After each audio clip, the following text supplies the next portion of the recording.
I'm going to apologize in advance for the audio quality on this video, but I had to do a lot of stopping and starting for emotional reasons. We shared our last video August 2023. A lot has happened since then. I've done my best to keep things updated on Instagram, but it's time to update here as well. It's been a tough road, but we're still going, albeit a little slower and with heavier hearts. This was a difficult video to make, and I've honestly lost count of how many times I've tried to make it. But I figure the best way to get through it is to just take things chronologically. In our last video, we finished digging the foundation holes. The last bucket out of the last hole. And we're preparing to brace our piers for a concrete pour. For the rest of the 2023 building season, we made our piers, assembled, spaced, aligned, and braced our sonotubes, got the piers aligned and braced, and had our open hole inspection.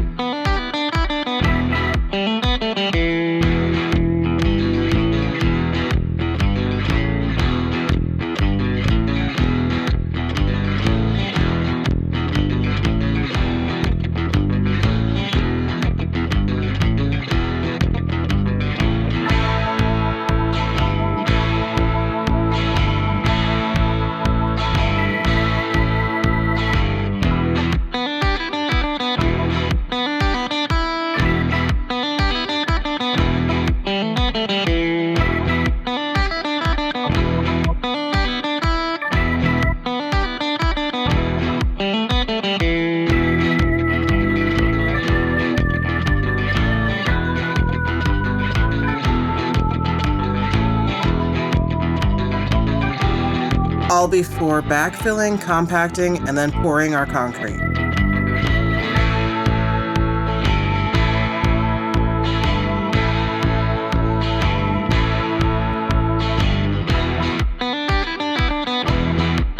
Which we managed to pour days before the first freeze of the year. I will try to do a video on that process someday, but as I'll explain later, looking back is difficult, and now is not the time for it. As we didn't have a stove for our tent that was really proper for winter, we took the winter season off. This was also about the time my computer decided to stop playing videos, so I was unable to do any updates for YouTube. To make a long and difficult story short, in January, Greg's grandmother passed away, and shortly after we found out Danny had lymphoma. 19 days later, she died from complications, and I lost my best friend. She was by my side every day, everywhere, and I miss her every day, everywhere. Shortly after losing Danny, Micken began to have some issues as well. But she recovered quickly, and we went on our first trip to Arizona, our first trip without Danny. Then spring was getting close, and after several disastrous attempts to use our Winterwell external air stove, we both agreed we no longer felt safe sleeping while it heated our tent. So we saved to order a stove from Colorado Cylinder Stoves. Shipping would have been $250, but we had friends only 2 hours from their offices. So we decided that if we were going to spend $250 to move the stove, we may as well see friends in the process and take a little vacation. And now we have a new stove. In March, Micken's seizures returned, and were much worse, lasting much longer and needing more medication to control them. Then in April, they got even worse. Greg's army buddy helped me build a new computer so I could get back to making videos and watching footage of Danny that my old system would no longer play. Thanks, Jay. Then it was time to take a very difficult first trip to Bunny Butt Acres without Danny. While it was hard for me, it was especially difficult for Greg. While I spent 24/7 with them, for Greg, Bunny Butt Acres is where all his most fun and vivid memories are. It was extremely hard for us both, so we kept plans light and focused on smaller projects, like a new self-watering garden bed and organizing the shed. At some point, we both realized our first trip without Danny was likely our last trip with Micken. We don't know how, but we both knew it. By early May, she wasn't eating much. A trip to the vet confirmed kidney failure. We took her home and administered IV fluids over the weekend, but her test results on Monday showed she declined even more. On the advice of our trusted veterinarian, we said goodbye to Micken after 16 years and 4 months of unconditional love. It broke us to lose her only 3 months after losing Danny. They inserted themselves into every step of this process, and we were happy to have them.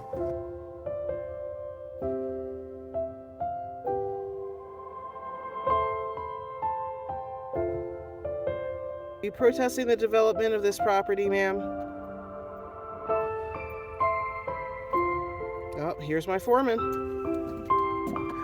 Oh my goodness. Although we don't believe dogs should be allowed to go everywhere, we do believe in taking our dogs with us everywhere they're allowed to go. And anyone who knows us knows we live that philosophy, taking them everywhere with us that we could. And that makes it so much harder not having them with us now. Bunny Butt Acres is named for Micken and her cute little bunny-like butt. So in that way, she'll live on forever.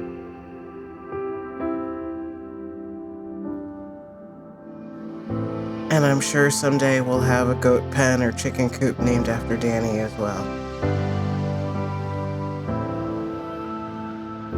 Since beginning construction, we've lost my sister-in-law, my nephew, my brother, Greg's grandmother, and now Micken and Danny.